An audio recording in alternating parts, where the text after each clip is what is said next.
माँ शारदे को नमन। साहित्यिक सचेतना के सभी यूट्यूब चैनल के श्रोता दर्शकों और साहित्य प्रेमियों को राय सिंह भंडारी द्वारा हार्दिक अभिनंदन। हम साहित्यिक सचेतना के माध्यम से आप लोगों के सामने नित नई प्रस्तुति लेकर के उपस्थित होते हैं और सनातन धर्म और अद्वैत दर्शन के सिद्धांतों के प्रचार प्रसार में आपके साथ रूबरू होते हैं। तो हम आज की प्रस्तुति लेकर के आपके सम्मुख उपस्थित हुए हैं। आज का विषय है कुल रक्षण। संरक्षण चतुष्टय के 4 आयामों में से आत्मरक्षण, कुल रक्षण, समाज रक्षण और समष्टि रक्षण में से एक आयाम है कुल रक्षण, जिसका सामान्य आशय अपने परिवार के पोषण के साथ साथ रक्षा करना भी है। लेकिन सनातन संस्कृति में धर्म पथ पर चलने के लिए सत्य, प्रेम, न्याय और पुण्य नामक प्रेरणाओं में व्यक्ति, परिवार, समाज और समष्टि के मील के पत्थर आते हैं, जिन्हें व्यक्ति को अपने तन, मन, हृदय और आत्मा के रथ पे आरूढ़ होकर के सद्गुण के अस्त्रों से रक्षा करनी होती है। अतः परिवार की रक्षा हृदय में प्रेम को पल्लवित करके ही आता है। कुल रक्षण से जुड़ी हुई कुछ लघु कथाएँ, ये कथाएँ लघु कथाएँ महाभारत के प्रसंग से ली हैं। पहली कथा है कि महाभारत के आदि पर्व में दुर्योधन और मामा शकुनी की द्वारा पांडवों को मारने का षड्यंत्र रचा जाता है, जो कि धृतराष्ट्र को भी नहीं पता था।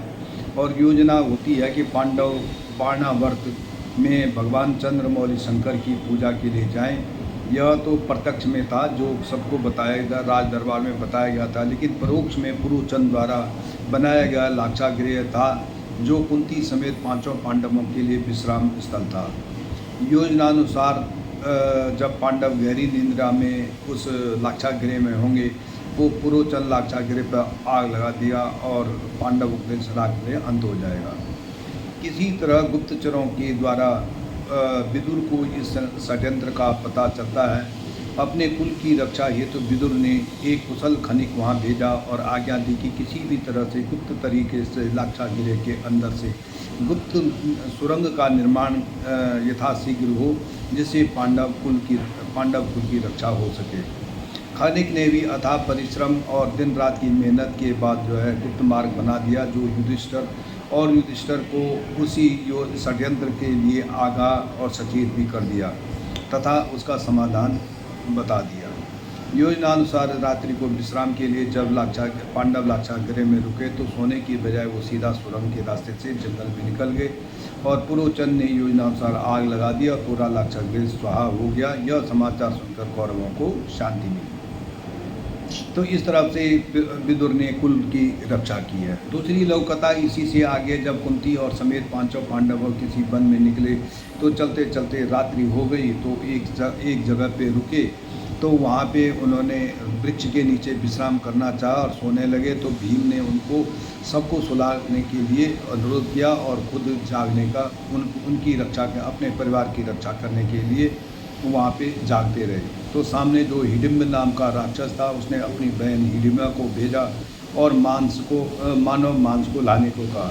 लेकिन हिडिंबा जो है भीम के बलिष्ठ शरीर को देख करके मोहित हो गई और उसने उसको अपने भाई की योजना से अवगत करवाया। और फिर जब हिडिंब खुद युद्ध करने आया, तो भयंकर युद्ध के बाद जो है भीम ने हिडिंब का वध करके अपने कुल की रक्षा की।